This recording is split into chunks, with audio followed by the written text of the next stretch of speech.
As Geralt had learned that Tamara, the daughter of Bloody Baron, was taken to Oxenford, he made that city his next destination. He arrives there and talks to Tamara. He explains that her father is looking for her, and that he is a changed man and regrets his actions. But for Tamara, it's too late. She's done with that part of her life, and she's joined the witch hunters. To understand the witch hunters, you have to first understand the religion of Eternal Fire. Eternal Fire was a religious cult prevailing at northern kingdoms at the time. They worshipped the fire and believed that it would save them from harm and all kind of monstrosities. The cult was led by a hierarch and had its own church. The Church of Eternal Fire detested magic, considering it unholy. Thus, the witch hunters, the armed group at the service of the church, as the name suggests, hunted and burned anyone who even had a little magical knowledge. The group of the witch hunters that Tamara had joined had promised her to help her find her mother, and were planning to venture into swamps. Seeing Tamara had made up her mind, Geralt doesn't force her to go back to Crow's Perch, and he leaves Oxenford. Because of what he had learned through his journey with Keira Metz, Geralt decides to go to swamps and visit the witches of Crookbagbog. He follows the Trail of Treats. A Trail of Treats, as the name suggests, is a road in swamps full of treats, which children follow to find the ladies of the wood. Usually they were orphans, but sometimes it was the parents who sent them. They thought that ladies of the wood would take care of them. Geralt goes that way. At first he sees a group of children playing and singing. There, in the middle of swamp, is a very small village, the home of the children and also the ladies of the wood. Geralt asks children if they have seen a young lass with ashen hair and a scar on her face. It is then that an old woman appears. Children call her Granny. She is the caretaker of the so-called orphanage. She insists on Geralt leaving and does not answer his question about Ciri. The children also say that they have not seen her, but Johnny might have. One of the kids tells Geralt where Johnny is. Geralt finds Johnny, who is not human but a godling, who are more or less human-like. As it happens, Johnny had seen Ciri go towards the orphanage, and that's all he knows. So Geralt has to talk to the ladies, but it's not an easy task. Johnny tells Geralt Granny, the old woman at the orphanage, can take him to the ladies of the wood. As she was reluctant to speak to Geralt, Johnny talks to her. Granny agrees and takes Geralt to the crones. Geralt doesn't see the crones. They communicate through the Granny. Witcher asks them about Ciri, but as it so often happens, ladies have a problem of their own, as they claim there is an evil beast that has caused problems for the people of Downwarren, that is in a small village in the swamps. They call it the Woodland Beast. Geralt has first to slay it in order to get information about Ciri.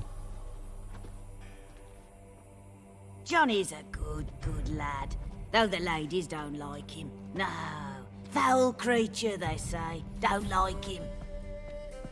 Who are the women in the tapestry? Those are the ladies. Ladies lovely, with power o'er all, beseech I thee, answer my call. Before you a worm crawls, wretched and small.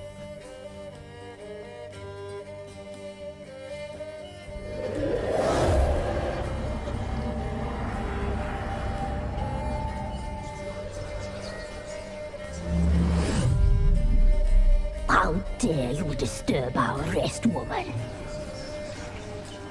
You're the three crones? Crones? Where'd you get such an ugly word, young man? Village bitches have been gossiping again. There's no limit to how jealous and petty humans can be. Do we look like crones to you? Go ahead, check. Touch me, white-haired one, where it pleases you most. I'm looking for the woman with ashen hair. I know you met her. Where is she? Oh, he's impatient. Perhaps he only likes ashen-haired girls. The young woman. She's my daughter by choice. I raised her. If she's shapely, what does it matter? Matters to me. I believe we've hit a nerve. She's bubbling like well-fed yeast. Oh, that's how I like him. It's clear you met her. Tell me everything. That was blunt. Well, perhaps it's for the best. Tell me, have you got bollocks? Do you fear woodland beasts? Oh, hard times are upon this white-haired one. Brother has turned against brother. The land is soaked in blood. Evil reigns stronger than ever before. A dark power has surfaced near Downwarren. It feeds on hatred and disdain. Destroy the beast, and we will be grateful. Tell you all we know about this ashen-haired maid. Dark power? You need a knight-errant or a witch hunter, not a witcher. The alderman of Downwarren will tell you all. Remember to collect payment from him after you complete your task. And now our servant will bring you the dagger. A dagger? What for? When the alderman sees this dagger, he'll know we sent you. He'll aid with all. Talk to the alderman, but I can't promise anything. Move, woman! Give the young man the dagger. And you, White One, return only once you've completed the task.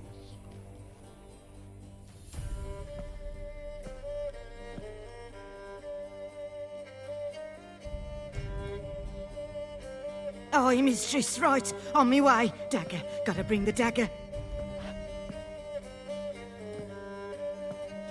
The dagger. For you. Lady told me to give it you. Here it is. The dagger.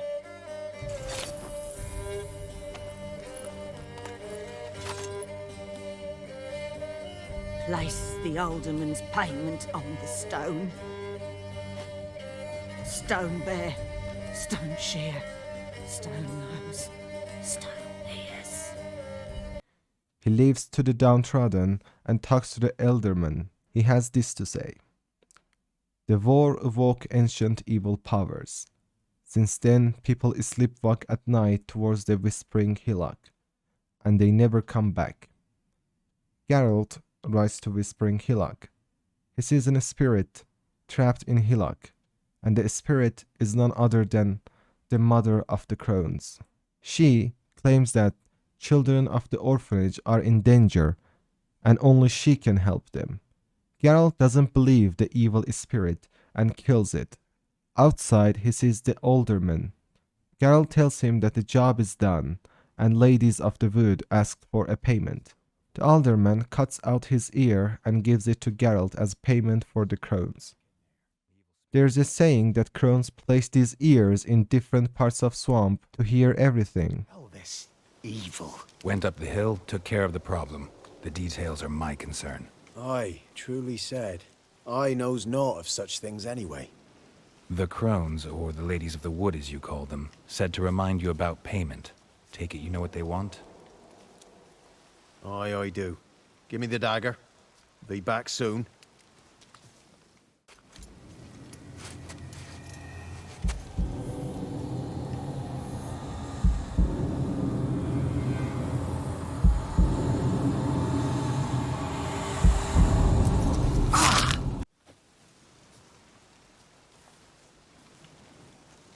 There's payment. Take it to the ladies, will you? What the hell was that? 'Tis our pact. You're a stranger, you don't know life here. It's honest pay for their protection. So, all those ears in the woods. Put it out your mind, master. You soon be leaving and we must tarry on, our young'uns and their young'uns after 'em. No gods nor masters watch over Velen. The land is no man's. He who wants to survive must seek his own protectors.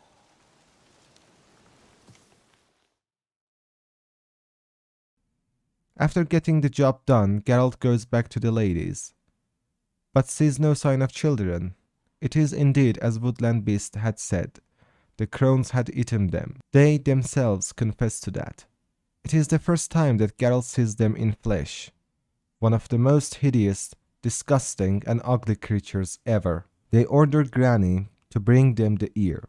She tarries, and crones, through magic, make the mark on Granny's hand burn. That's when Geralt figures out who Granny really is. It's Anna, the Bloody Baron's wife. Now that Geralt had killed their mother for good, they stood by their word and told Geralt what they knew about Ciri. Ciri appeared out of a portal near the orphanage. She collapsed as she was wounded and tired. Crones took her inside. In the process, some of Ciri's blood spills on their hand. They taste it and realize it's elder blood. We shall forgive you this transgression, for you've done well. Your children are plump as piglets, sweet as caramel. But now we must talk to our white-haired friend. I know that mark. This is Anna, the wife of the Baron of Crow's Perch. She belongs to no man. A fruit ripened in her womb. A fruit sprouted from seeds sown by a man she detested. We helped her. She agreed to serve. She bears the mark. She is ours. Come. It is another woman who interests you. Speak, white-haired one. Our deal. I did my part, now you do yours. A word once given, we never break. The girl. Mousy blonde. That's what they call it.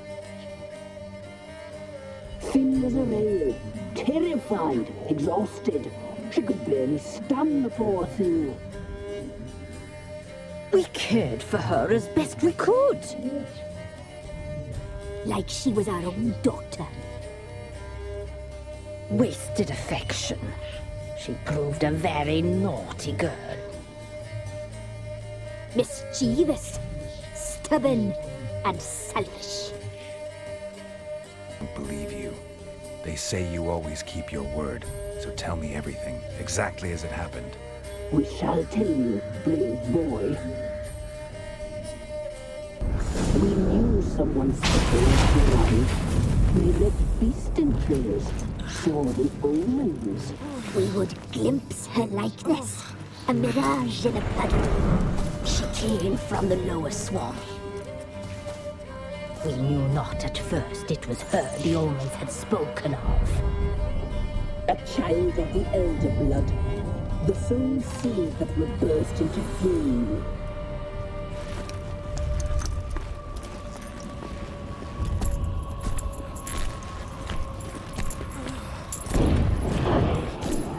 She fell into our hands.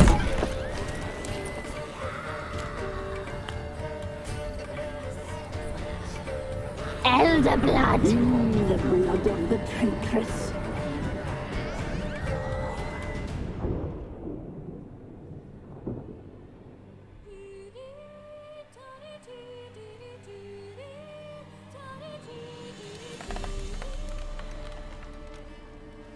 Does she sleep? Like a lamb. Come, sisters, no point in dawdling. The table's set, the cauldron bubbles. We cannot! You know she is meant for him! Emlyrith will get her. He will, but not whole. Well said.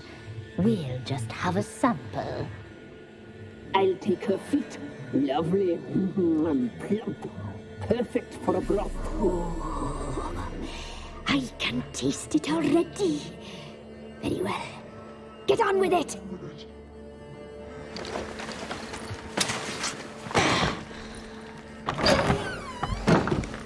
You'll regret that, girl. Regret it dearly.